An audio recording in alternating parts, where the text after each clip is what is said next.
Hi, welcome back. This is Poem of the Man God, Volume 1, Chapter 4. With the canticle, Anne announces that she is a mother. 24th August 1944. I see Joachim and Anne's house once again. Nothing has changed.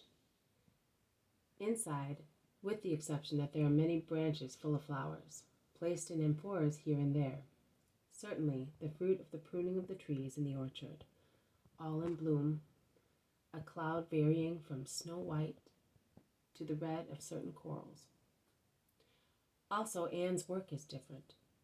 On the smaller of the two looms, she is weaving some lovely linen cloth and is singing, moving her feet to the rhythm of the song. She is singing and smiling. At whom? At herself, at something she is aware of in her inside.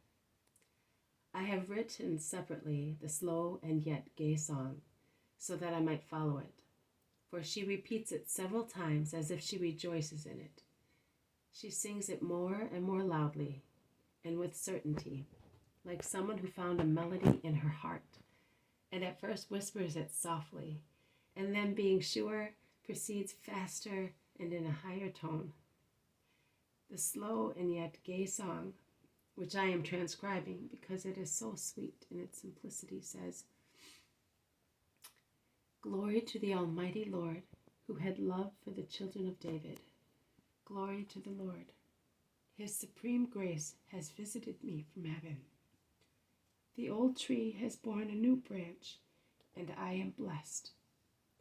At the Feast of Lights, hope scattered the seed. Now the fragrance of Nisan sees it germinating. Like an almond tree, my flesh is adorned with flowers in spring. In the evening, she perceives she is bearing her fruit.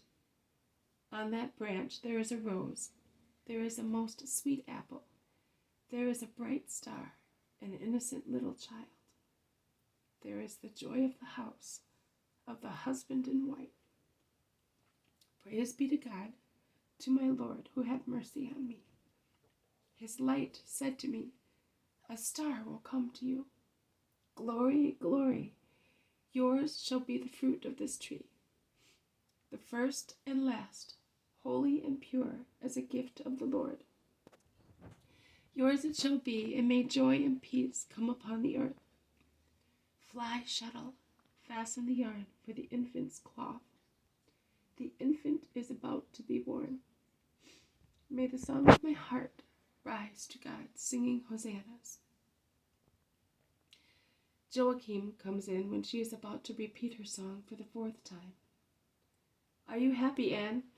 You look like a bird in spring. What song is that? I have never heard anyone sing it. Where does it come from?" "From my heart, Joachim." Anne has got up and is now moving towards her husband, smiling happily. She looks younger and lovelier than ever. "I did not know you were a poet," declares her husband, looking at her with obvious admiration. They do not look like an elderly couple. In their glances there is the fondness of young couples. "I came from the other end of the orchard when I heard you singing. For years I had not heard your voice, that of a turtle dove in love. Do you mind repeating that song for me?" "I would repeat it, even if you did not ask me. The children of Israel have always entrusted to songs the sincere cries of their hopes, joys, and pains. I have entrusted to a song the task of telling myself and you a great joy. Yes, also of telling myself, because it is such a great thing, that although I am sure of it now, it does not yet seem to me to be true." And she begins the song over again. But then, when she comes to the point, "On that branch there is a rose, there is a most sweet apple, a star," her well-tuned contralto voice at first trembles, then it breaks, and with a sob of joy she looks at Joachim, and raising her arms she cries, "I am a mother, my darling," and she takes refuge on his heart, between the arms that he has held out and has now clasped around his happy wife. This is the most chaste and happy embrace that I have ever seen in my life, chaste and ardent in its chastity. And the sweet reproach is whispered over Anne's gray hair. And you were not telling me? Because I wanted to be sure, old as I am, to know that I am a mother. I could not believe it was true. I did not want to give you the most bitter disappointment of all. Since the end of December, I perceived that my womb was becoming new and bearing, as I say, a new branch. But now on that branch the fruit is certain. See, that linen is for the one that is coming. Is it not the linen that you bought in Jerusalem in October? Yes, it is. I spun it while I was waiting and hoping. I was hoping because the last day while I was praying in the temple, as close as possible for a woman to be to the house of God, and it was already evening. Remember that I was saying, a little longer, a little more. I could not withdraw from the place without receiving the grace. Well, in the growing darkness, from inside the sacred place, where I was watching from the depth of my soul to obtain of scent from the ever-present God, I saw a light, a spark of beautiful light depart. It was as white as the moon, and yet it had in itself all the brightness of all the pearls and gems that are in the world. It seemed that one of the most precious stars of the veil, the stars placed under the feet of the cherubim, had become detached and bright with a supernatural light. It seemed that beyond the sacred veil, from the glory itself, a fire started, which came quickly towards me, and while cutting through the air, it sang with heavenly voice, chanting, "May what you asked for come to you." That is why I sing, "A star will come to you." What child will ours ever be, since it reveals itself as the light of a star in the temple, and in the feast of light it says, "I am." Did you perhaps foresee rightly when you thought I would be a new Anne of Elkanah? How shall we name our creature, whom I perceive talking to me in my womb as sweetly as the melody of waters, with its little heart beating repeatedly like the heart of a pretty turtle dove held in one's hand? If it is a boy, we shall call him Samuel. If a girl, Star, the word that stopped your song to give me the joy of learning that I am a father, the form it took to reveal itself in the holy shade of the temple. Star, our star, because I don't know why, but I think it is a girl. I think that such sweet caresses can only come from a most sweet daughter. Because I do not bear her, I have no pain. It is she who takes me on a blue flowery path, as if I were supported by holy angels, and the earth was already far away. I have always heard women say that it is painful to conceive and to bear, but I have no pain. I feel strong, young, fresher than when I presented you with my virginity in my faraway youth. Daughter of God, because this creature born of a barren stump is more of God than ours. She gives no pain to her mother. She only brings her peace and blessings, the fruits of God, her true Father. Mary, then, we shall call her, Star of our sea, Pearl, Happiness, the name of the first great woman in Israel. But she will never sin against the Lord, and to him only she will give her songs, because she is offered to him, a victim before being born. Yes, she is offered to him, male or female as it may be. After rejoicing for 3 years over our creature, we shall give it to the Lord, victims ourselves with her for the glory of God. I do not see or hear anything else. Jesus says, wisdom, after enlightening them with dreams at night, descended, breath of the power of God, pure emanation of the glory of the Almighty, and became word for the barren one. He who already saw his time for redemption close at hand, I, Christ, Anne's grandson, almost 50 years later, by means of the word which will work miracles on barren, diseased, possessed, desolate women, and on all the miseries of the world. But in the meantime, for the joy of having a mother, I whisper a mysterious word in the shade of the temple that contained the hopes of Israel, of the temple now at the end of its life, because a new and real temple is about to come on earth, no longer containing the hopes of one people, but the certainty of paradise for the people of the whole world, and for centuries and centuries until the end of the world.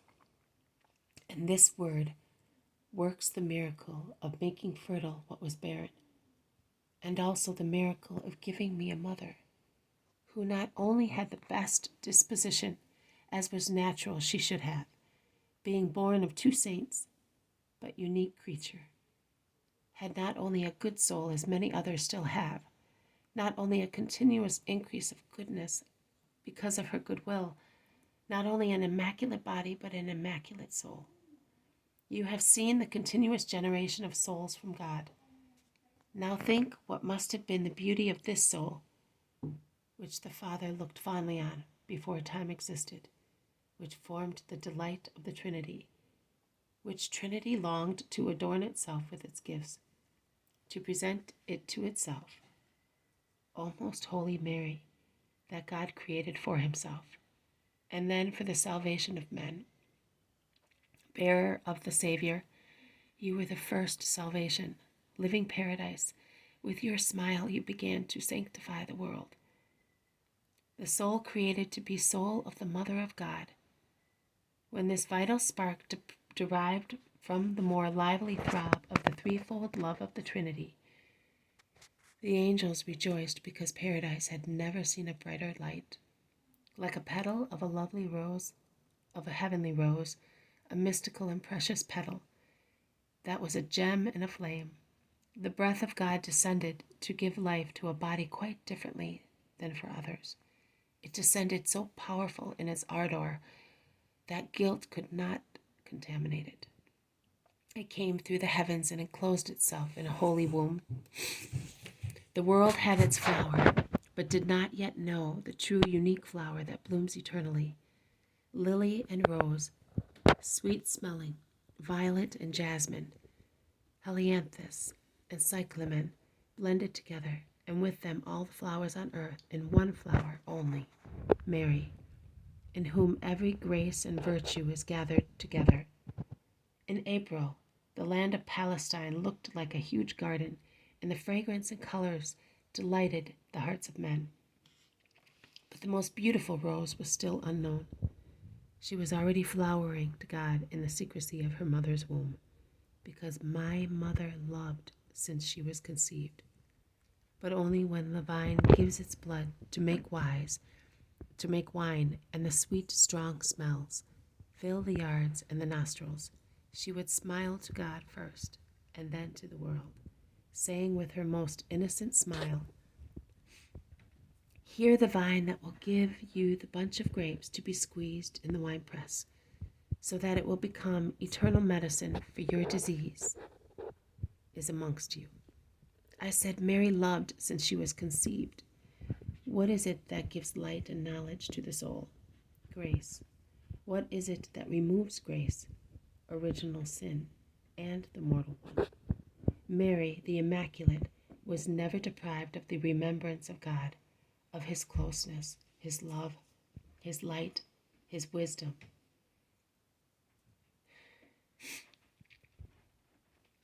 She was therefore able to understand and love when she was but flesh, forming around an immaculate soul that continued to love. Later, I will let you contemplate mentally the depth of Mary's virginity. She will have a spell of heavenly ecstasy, as when I allowed you to consider our eternity. In the meantime, consider how to bear a creature free from the stain that deprives one of God, gives the mother a superior intelligence, and makes a prophetess of her. Although she has conceived in a natural and human way, the prophetess of her daughter, whom she calls daughter of God, and consider what would have happened if innocent children had been born of innocent first parents, as God wanted. Man, you state that you are setting out to be Superman, and with your vices are only setting out to be super demon. The possibility of existing and living without the contamination of Satan, leaving to God the administration of life, knowledge, and goodness, would have been the means to make you Superman, not wishing more than what God had given you, and which was little less than infinite. And thus, in an evolution towards perfection, you would have been able to generate children who should be men in their bodies and sons of the intelligence in their souls, victors, strong, giants over Satan, who would have been vanquished so many thousand centuries before the hour when he will be humiliated and all his evil with him.